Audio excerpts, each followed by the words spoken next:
Selamat pagi, salam sejahtera untuk kita semua.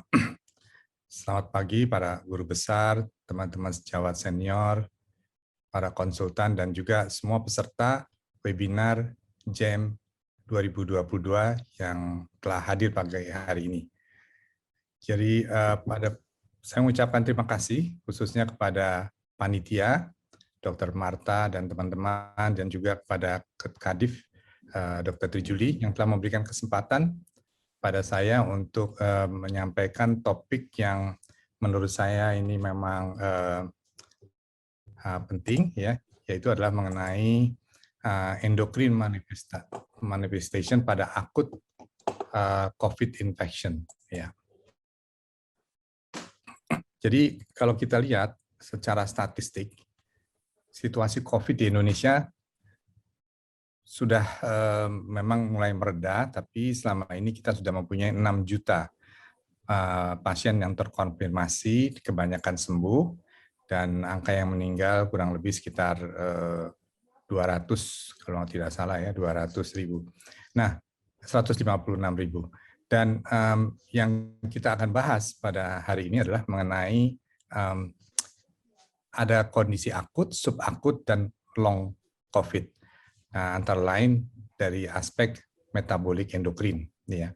Di dalam kepustakaan disampaikan bahwa kejadian long COVID itu bisa mencapai sekitar 30%. Dan keluhan-keluhannya itu sebetulnya tidak begitu khas, yaitu rasa lelah, mungkin masih ada batuk-batuk, ya, kemudian sulit untuk berkonsentrasi, dan beberapa keluhan lainnya. Kebanyakan dia tidak terkait dengan metabolik endokrin. Metabolik endokrin memang merupakan bagian yang kecil dari long COVID. Nah, kebetulan beberapa hari yang lalu saya mendapatkan kasus ini, seorang laki-laki 39 tahun, dia sebetulnya terkonfirmasi COVID-19 pada Juli 2021. Dia sembuh dalam waktu 10 hari setelah isoman, tapi kemudian 2 minggu kemudian dia mengeluh sesak napas, badan lemas, lelah, dan tidak bisa tidur. Kemudian dia melakukan konsultasi ke dokter penyakit dalam, spesialis paru, bahkan dengan psikiater. Tapi keluhan itu menetap walaupun dia bisa bekerja. Dan selama itu dia mengkonsumsi obat-obatan dari dokter spesialis paru. Baru bulan Januari 2022, jadi sekitar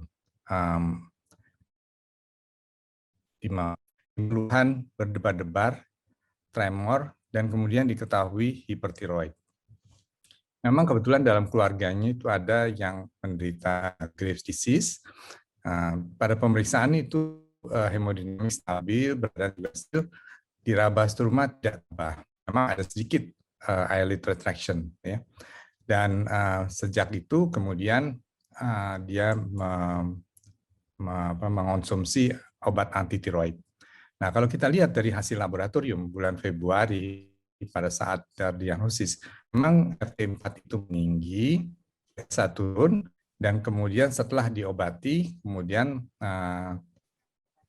RT4 menurun, ya, dan setelah itu terkontrol. Dan TSH kemudian naik kembali. Dan sempat diperiksakan TRAB, hasilnya adalah 8,54. Sempat dilakukan USG, strumanya memang ada pada USG, pada bahan tidak teraba, tapi ukurannya normal. Ya. Nah, jadi itu ada sebagai ilustrasi bahwa memang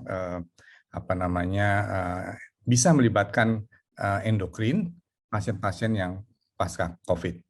Jadi COVID ini memang di penyakit sistemik lebih utama, tapi kita tahu bahwa sebetulnya mempunyai manifestasi apa? Kenapa? Oleh karena secara patofisiologi reseptor ACE2 itu ada hampir di semua organ, dan kita tahu bahwa masuknya virus itu adalah melalui reseptor ACE2 dan juga reseptor TMPRSS2, ya. Jadi ini yang menyebabkan bahwa terjadinya gangguan pada secara sistemik. Nah, sedangkan kelenjar endokrin itu juga mempunyai reseptor, ya, reseptor ACE2 itu, ya, dan juga mempunyai TMPRSS2 expression yang meningkat pada saat COVID, ya. Jadi oleh karena itu sangat dimungkinkan bahwa kelenjar endokrin itu terlibat baik pada masa akut, subakut maupun saat kronik atau long COVID. Ya. Nah, kalau kita lihat di sini bagaimana mekanismenya, jadi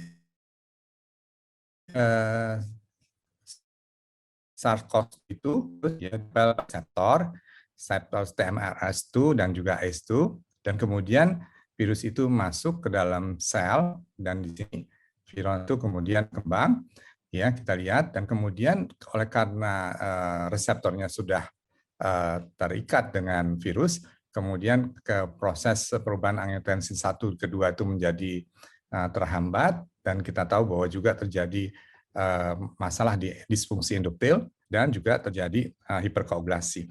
Dan ini lebih memperberat kondisi pada pasien tersebut. Nah, sekarang kalau kita lihat bahwa ternyata ACE2 reseptor itu hampir terdapat di semua kelenjar endokrin, di hipotalamus misalnya di sini, kemudian tiroid, paratiroid, kemudian juga suprarenal, pankreas, ya, kemudian juga sebetulnya pada kelenjar-kelenjar gonad, ya. Nah, manifestasi baik pada fase akut maupun pada long COVID, dia bisa menyebabkan panhypopituitarism, dan juga dia bisa menyebabkan pituitary apopleksi, kemudian juga central diabetes insipidus, sindroma inappropriate antidiuretic hormone (SIDH), dan untuk kalau melibatkan kelenjar tiroid, dia bisa menyebabkan dia bisa menyebabkan subakut tiroiditis, tirotoksikosis, Graves' disease seperti pada pasien tadi, dan juga Hashimoto tiroiditis. Sedangkan kalau melibatkan kelenjar paratiroid bisa menyebabkan hipoparathyroidism, hipofosfatemia maupun hipogliksemia. Tidak jarang kita temukan juga dia melibatkan pankreas, ya. Jadi di sini akhirnya bisa menyebabkan akut pankreatitis, hyperglycemia, kemudian juga islet cell destruction, dan juga bisa menyebabkan new onset type 1 diabetes, ya. Kemudian bisa juga mengenai kelenjar adrenal dan juga kelenjar gonad. Mungkin kita mulai dulu dengan kelenjar pituitary, ya. Jadi seperti kita tahu bahwa pituitary itu memang apa namanya bukan tempat di mana reseptor ACE2 itu tinggi, ya. Kemudian di sini kita lihat, tapi pada autopsi beberapa kasus memang diketemukan virus SARS-CoV-2 itu pada kelenjar hipofise, ya. Dan di sini ada 4 kasus, ada 5 kasus. Ternyata jumlah sel somatotrop, tirotrop, kortikotrop itu jumlahnya menurun, ya. Jadi memang tidak bisa dibuktikan bahwa ada efek langsung antara SARS-CoV-2 dengan gangguan bakteri, tetapi memang secara fungsional ini sudah dilaporkan adanya gangguan, ya. Jadi kita lihat di sini juga bahwa pituitary itu memang kaya akan pembuluh darah, ya, di mana pembuluh darah itu sendiri juga ekspresi ACE2-nya itu cukup banyak. Nah, sedangkan endotel dari pembuluh darah itu memang apa namanya mudah atau rentan untuk terkena infeksi COVID, sehingga di samping efek langsung kepada pituitary bisa juga disebabkan oleh karena gangguan mikrosirkulasi itu sendiri, ya. Nah, ini ada studi sudah lama 2005 pada saat SARS itu mereka bisa melihat bahwa adanya central hypopituitarism pada 4,9% kasus, ya. Tetapi kemudian pasien itu kembali normal setelah 9 bulan setelah infeksi. Jadi ini memang kalau long COVID ini memenuhi persyaratan secara definisi bahwa memang ini bisa berkepanjangan dan kemudian biasanya pulih kembali. Ya, Dan di sini tapi ada studi lain yang mengatakan bahwa ada 70 pasien yang sembuh penyintas COVID 2019 tidak terbukti adanya central hypopituitarism, ya. Jadi apa namanya, memang sampai sekarang belum bisa dibuktikan bahwa memang apa namanya, COVID itu mempunyai dampak yang besar pada hypopituitary. Jadi rekomendasinya ya mungkin hanya pada pasien COVID-19 yang mengeluh gangguan penglihatan, ya, khususnya bagi mereka yang memang ada riwayat adenomat pituitary. Nah, ini memang harus ada kemungkinan pituitary apopleksia, ya. Kemudian memang pada fase akut juga ada kemungkinan terjadinya pituitary apopleksia. Oleh karena itu, kalau memang ini dicurigai, maka perlu dilakukan evaluasi pada saat 6 minggu dan kemudian dilihat apakah adanya defisiensi hormonal. Ya. Nah, itu mengenai pituitary. Nah, kita pindah ke tiroid dan paratiroid. Jadi pada kelenjar tiroid itu memang apa namanya tidak bisa dibuktikan bahwa adanya virus SARS-CoV-2, ya. Tetapi di sini apa namanya bisa mengenai kelenjar paratiroid, ya. Dan di sini bahwa efek dari SARS-CoV-2 kepada tiroid itu bisa melalui dua jalur. Jadi jalur indirect, yaitu setelah mengalami infeksi paru, kemudian di sana mengalami inflamasi, dan faktor inflamasinya ini, sitokin storm, hipoksia, sepsis ini, kemudian menyebabkan gangguan dari fungsi tiroid. Dan bisa juga secara langsung, ya, ada kelenjar tiroid dari virusnya itu tersebut. Sehingga bisa terjadi di sini, jadi parafolikuler C-cell yang menurun, kemudian juga jaringan-jaringan kapiler di sekitar sini, ya, jumlah folikuler selnya juga menurun. Nah, manifestasi kliniknya bisa berupa subakut tiroiditis, ini yang memang agak sering, kita sudah menjumpai beberapa kasus, ya, dan di sini kita bisa lihat di sebelah kanan, ya, saat di mana dia timbulnya. Subakut tiroiditis biasanya timbul di awal dan kemudian dia menetap. Kemudian juga tirotoksikosis tanpa hipertiroidism, ya. Nah, kebetulan kasus yang kita tadi dia grave disease, memang karena dia sudah mempunyai apa namanya faktor mungkin genetik, keluarganya ada yang grave disease, jadi setelah COVID ini bisa memicu terjadinya grave disease tadi, ya. Kemudian juga Hashimoto thyroiditis, ini saya juga pernah menemukan kasusnya pada pasien rawat jalan, ya. Nah, Hashimoto thyroiditis yang selama ini sudah reda kemudian menjadi aktif kembali, ya. Jadi kebanyakan pasien COVID itu, ya, apa namanya, fungsi tiroidnya itu normal, ya. Jadi ada juga pasien yang mengalami tirotoksikosis besar 10-8%, bahkan juga yang hipotiroid 0,7%, ya. Kemudian yang paling sering mungkin itulah subakut tiroiditis, ya, yang biasanya sering dilaporkan pada awal ini dan juga banyak dilaporkan pada awal pandemi, ya. Jadi sini subakut tiroiditis itu ditandai dengan hormon TSH yang rendah dan FT3 yang rendah, tapi FT4-nya itu normal atau sedikit meninggi, ya. Bisa juga berupa euthyroid sick syndrome atau non-thyroidal illness syndrome, ya. Jadi kalau kita lihat di sini bahwa pada kondisi stres itu sebetulnya bisa terjadi non-thyroid illness syndrome (NTIS), ya. Dan di sini apa namanya bisa juga kondisi ini kemudian menjadi persisten atau menetap berupa TSH yang rendah, FT4 yang rendah, dan FT3 yang rendah, ya. Ini oleh karena hipotalamik tirotropin releasing hormonnya yang rendah, ya, begitu. Nah, jadi apa efek jangka panjang dari COVID terhadap tiroid? Nah, biasanya sih setelah 3-6 bulan setelah COVID infection itu pulih kembali ke basal, ya. Tetapi ini seringkali gejalanya tuh mirip dengan gangguan dari fungsi tiroid, ya. Jadi memang ini seringkali kita membutuhkan konfirmasi untuk melakukan pemeriksaan apakah memang ini terkait dengan gangguan fungsi tiroid atau memang tidak, ya.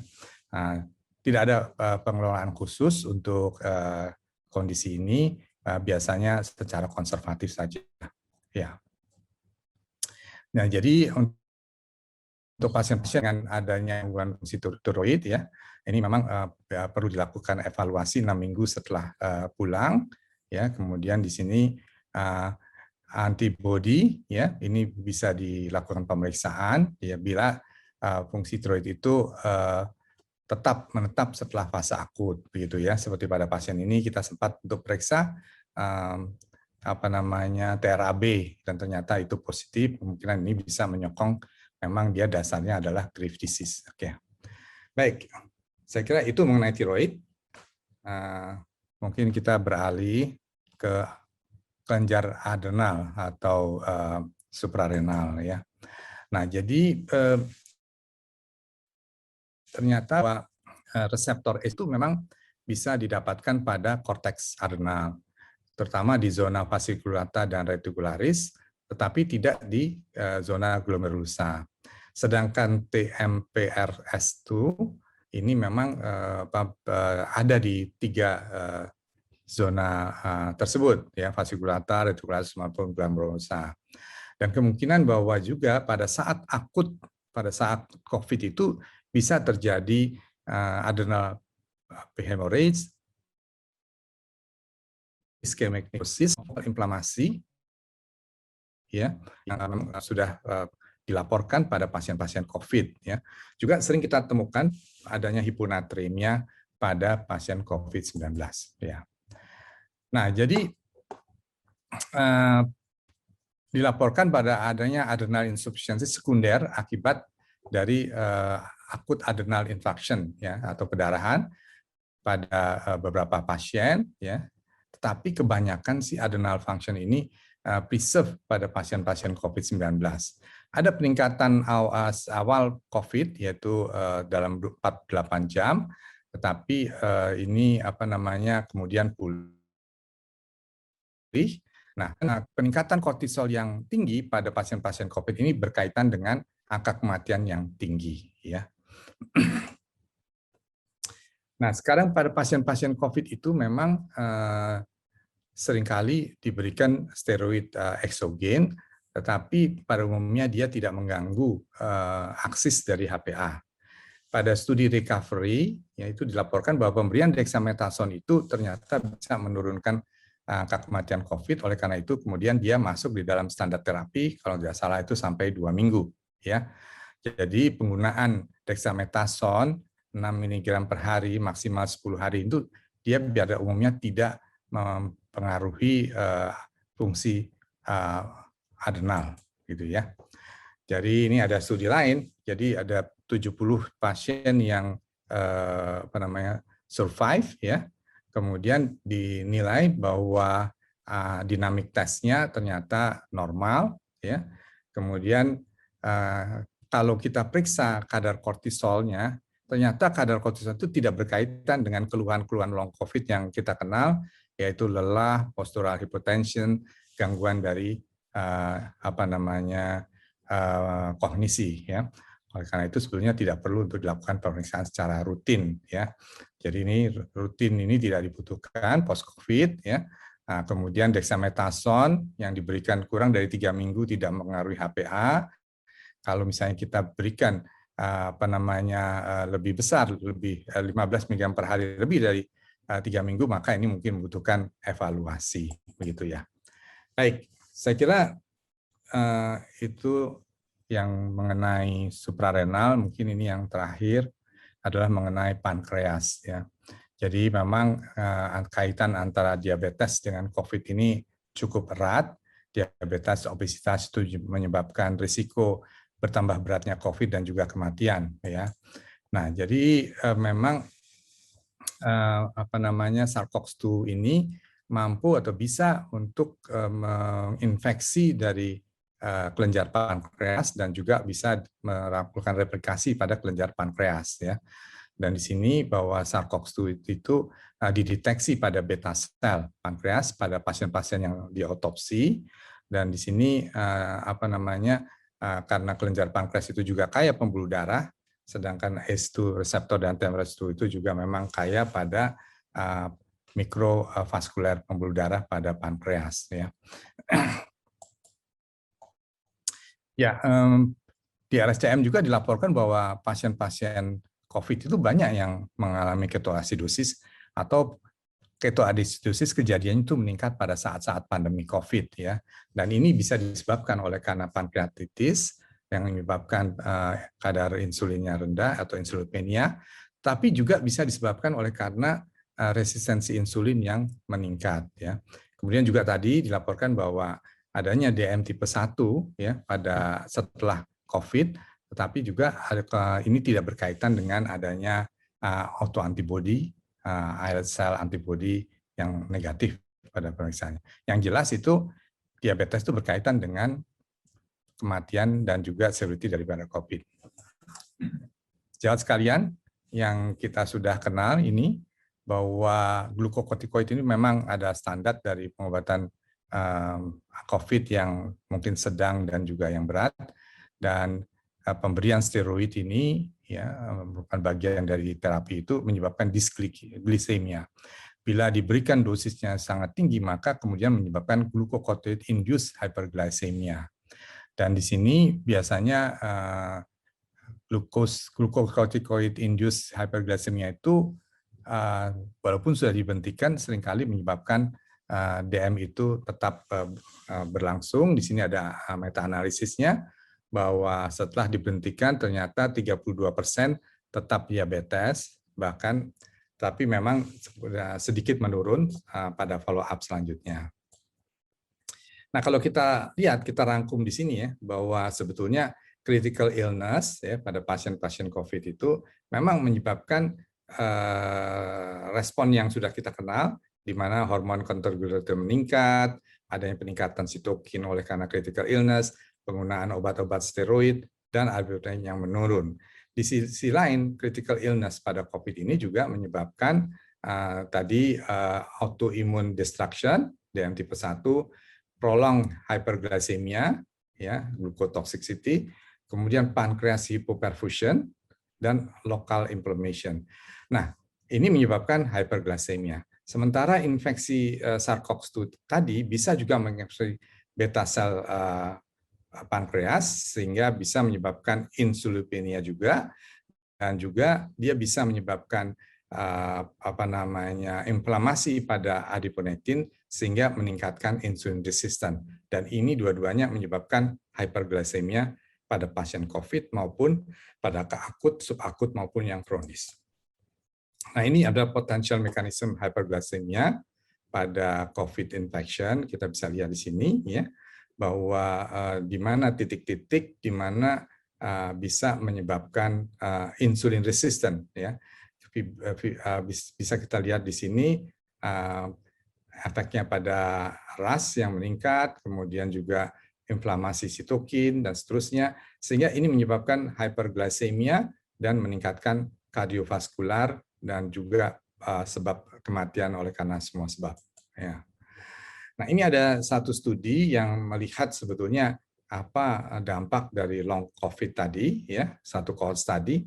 Di sini diperlihatkan bahwa pada pasien-pasien post-COVID dan dibandingkan dengan kontrolnya, memang kejadian diabetesnya itu lebih tinggi, sebesar 1,5 kali. Penggunaan obat-obat itu